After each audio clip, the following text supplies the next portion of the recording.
Welcome back to another video. My name is Kimothy, and on this channel we speak everything personal finance. Today's video is going to be a little bit different. It's going to be more of a vlog. As you can see, I'm in a different location. We actually have a rental and they just moved out. We went through an eviction, which is absolutely insane that we had to go there and do that, but we did. So we went through an eviction and we had to get them out of here so that we can get this place rented back out. Well, actually we want to sell it. Owning a rental is not all that you think. You know, owning a rental, it's a lot of work. And I just want to show you guys the house first. It's actually in pretty rough shape. So we're gonna have to get some things done in here. There's a door missing. It's in rough shape right now. And we're looking to sell it. When we got the house, we already had a person living here. They were great for a period of time and then they weren't. So that is just kind of the struggles with owning real estate. Things happen, you have to handle it. And that's kind of why I'm kind of big into stocks right now. The stock market is amazing. I mean, you get a 7% rate of return on your money, more likely than not. But with real estate, you have all these different factors and all these different things that go into owning it that not a lot of people talk about. They just say, I want to own rentals and I want to do it. And I want to have 5,000 rentals or 10 or 20 rentals. They don't think about that it's pretty difficult to manage rentals, especially when you have a tenant that's not doing what they're supposed to be doing. So let's just do a walk through the property, and then we can kind of talk more about why we're kind of transitioning out of owning rentals, and we only have this one, and then our house is a duplex, but why we're just like over it and rather just put our money in stock market. So this is the second bedroom right here. Like I said, guys, it's in pretty rough shape, so I'm actually here to clean it out. I had someone that just came to clean it out.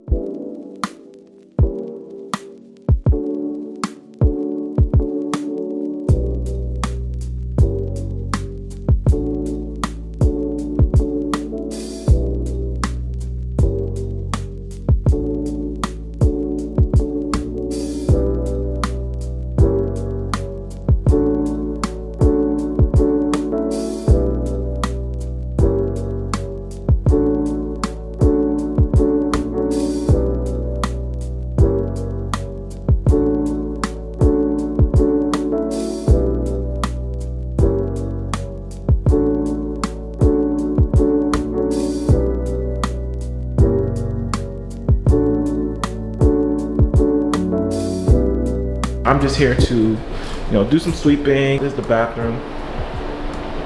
This is missing, like, it's just, it's ugly. It's really not that great. But when we got it, it looked pretty good because someone was already moved in and it was clean and they were paying rent. And it's in a not the best neighborhood. To me, it's completely fine. The neighborhood's fine, but to other people, it may not be. So, we have holes in the walls and gaps, and we got a hole in the wall. So I'm just here to clean up all this stuff. Vacuum. I'm missing flooring right here. Oh man, I'm missing some flooring. The wall. Oh, that's a rat. Oh. That is a dead mouse. That's disgusting. Looking at this, we have the property, it's gonna be sale, but I don't know. I don't know if we're gonna get what we thought we would get for it. It looked a lot better when someone was living here because all the imperfections were kind of covered up. The basement, look at this. Yeah. So guys, we're just kind of done with all rentals. Like, things are great when they're great, but when they're bad, they're really not good. Here's the basement. It's pretty clean. All this stuff was full. It was just full of stuff down here, guys. That's our rental unit. It's not the most luxurious thing at all, and honestly, it needs a lot of repairs. As you can see, flooring missing. I'm gonna clean it up, and I'll show you guys what it looks like when it's cleaned up. Owning rentals is not what everyone makes it, right? So we also gotta think we bought in a neighborhood that's not the best. So when you buy in a neighborhood that's not one of the better area, you're gonna have different type of tenant that moves in. This was a tenant that was already in place when we got here. So this was not a person that we could put in place. They were already here. And we've done pretty well with actually vetting and getting the right tenants into our duplex because we've never had any issues. And maybe it's because we're living right downstairs, but we've never had any issues. With the tenants here, everything was great for a period of time, and then things were not so great. And the rent here was about $1,050. So in the grand scheme of things, it was not a lot of money, but at one point towards the end of their time being here, we missed out on 3 months of rent. Good thing we have money in the reserves for this investment property, or that would be money coming out of our pockets to pay the mortgage on this house for about 3 or 4 months. So that's why it's important to always have reserves and put the money aside that you get from your rentals. Keep your cash flow if you want, but definitely keep your cash flow in account. So if you need to maybe fix something or even pay for the mortgage because your tenant's behind, then you can do that. I mean, rentals are not all what they seem to be. And everyone talks about how everybody wants a rental, everybody wants to do this, everybody wants to do that. But this is a fine example, and you see the mouse in the I'm on towards investing into the stock market because I used to be like, yeah, I want, you know, $200 a door, I need 20 rentals. That's about good enough cash flow for me to maybe leave my job early. But lately, honestly, my job's been good, life has been good, and we're investing into our 401k. You know, we have a pension coming and we can retire at 49. So I'm like, that's fine by me. It's still retiring early. We're still able to live a good life. And we're still able to kind of just do what we want to do without worrying about money. Having this rental has been a stressor on me. Also, we've got building tickets and violations with the front yard and trash not being taken out. We've gotten probably $1,500 worth of tickets from this rental that's not even worth that much. I mean, like I said, the rent was at $1,050 a month, and that's what the rental market is going for in this area. We got $1,500 worth of tickets, had to go to court, sit in court, and go to work. I mean, you know, we get sick leave or annual leave or whatever, or switch your days up, but it's just crazy the amount of stuff that I had to go through with this rental. That's $1,500 that could have been invested into the market and see what that grown out to. So all in all, with this rental, we're in about $30,000. That's the down payment, and then some work that we had to get done initially. That work was also a new roof, which was not even $10,000, that was about $7,000. So we got a new roof, and all in all, our total money that's in this thing is about $30,000. Now let's say we invested that $30,000. You keep this place for 30 years. So that's $328,000, 8% rate of return. Over 30 years, that's what we could have had if we would just have invested that money, but instead we got a rental. When we sell it, we're probably gonna lose out on money, to be honest with you, because we didn't hold the rental long enough for it to appreciate enough. And then seeing the way it's in now, I don't really know if we're gonna get what we asked for. That's fine with me, honestly. Like, I'll take that loss if we can get the headache out of the way. If we can just get back to the simple investing, owning the duplex, always having someone living up top so that we can keep our expenses low, and then we move out. We're gonna keep that duplex, rent out the bottom. If we really start having issues, then we'll get a property management company to come manage it, and we can just kind of be living our life stress-free, going on vacation, doing what we gotta do. We're done with this rental, we're done. And I don't even wanna like really repair anything because, like I said, I'm okay taking a loss. I mean, it's already gonna be a loss selling at what we're selling at. I mean, we can't really sell it for any more. A lot of times with rentals, you have to hold them for a long time for you to actually be able to sell them and not be a loss. So I'm gonna start cleaning, done talking, and I'm gonna get to this clean. I got my YouTube being ready to play. I got some cleaning supplies here. This is all stuff that you don't have to do as a landlord. I mean, you can always get someone to do it. But honestly, guys, I've had mixed reviews on having people do stuff, because if I can just do it better, because it's my place and no one will do it better than you. Look at this thing. Like, maybe we can clean it. I think that could be cleaned. Fridge.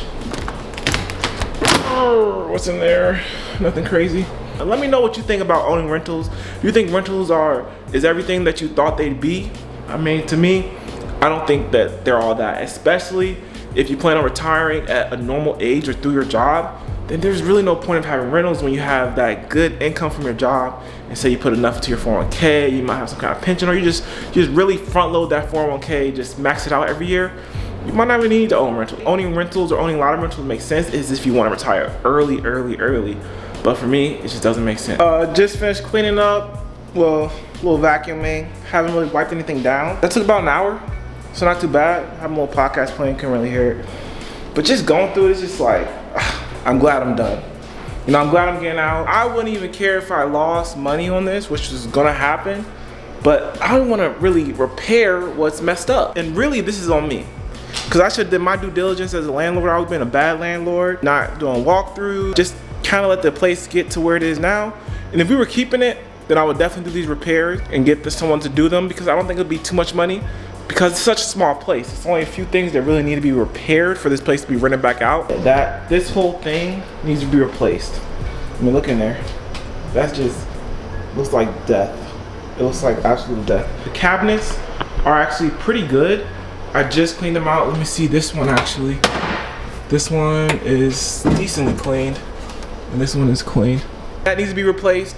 This needs to be replaced. And honestly, I don't know if I want to do it. I mean, this is the only thing that needs to really be replaced. This is all should be all cleaned out. I don't want to put the money into this place out of my pocket just to sell it. And I'm already like set on a loss, you know, taking an L. If I were to get the money back in the sale, they were able to sell it for $5,000 more, but we put $5,000 into repairing this place, then it makes sense because you kind of get that money back. But honestly, if I did it, fixed it up, I probably still have to sell for a little bit less. I mean, I'd rather just see if a landlord or somebody that wants to move into this place, because it's a good place for a home. This is a decently sized home, decently sized bedrooms. Someone can literally live here.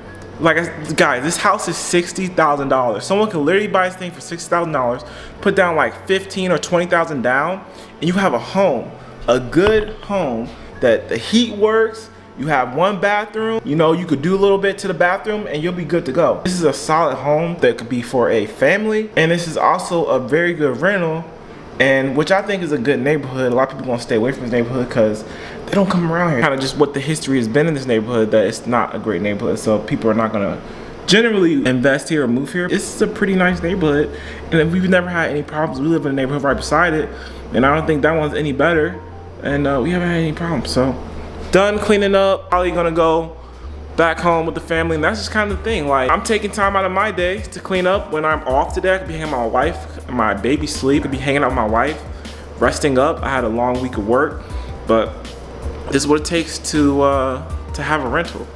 Now I got a message to my realtor and let them know I'm selling for it as is. You know, I'm not gonna go buy paint and all this, put all this money into it just to potentially sell it at $50,000, because I'm fine with that. And someone could definitely buy it at $50,000, put in $5,000 or even $10,000, and then sell this thing back out for $1,100, or put it on affordable housing, which is what we call Section 8.